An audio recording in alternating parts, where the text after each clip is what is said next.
Hirap pala ng ganito.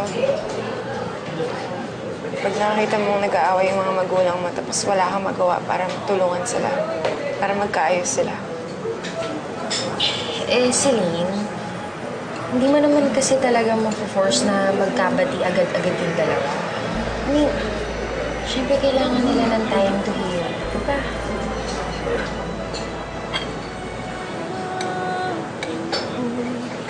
Sigla dahil nandiyan ka, akala ko tayo'y Favorite ko.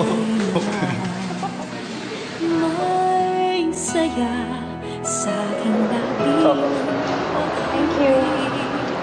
Bakit pagising ko, hindi ka na sa'kin? Ang pag-ibig mo na nagbigay sa'kin ng ngiti.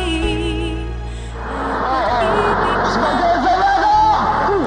ngayon ang hapdi.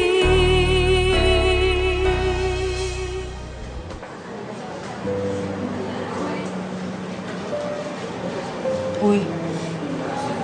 Uy, ba't nakatitig ka dyan? Bigla ko lang naalala si Pakoy. Ganyan din siya sa akin eh. Yan, yun yung sinasabi ko eh. Siguro kung kami ngayon, pinapatawan niya pa rin ako.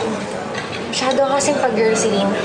Ina-express lang naman niya yung love niya for you. Tapos ikaw, umaayaw-ayaw ka pa. Hindi naman kasi yun yung problema. Si Harry. Gusto ko lang malaman kung okay ang kalagayan niya at hindi maintindihan ni Pakoy yun.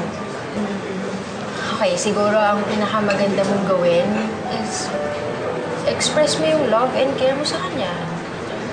I think that's one of the best ways para malaman niya yun, di ba?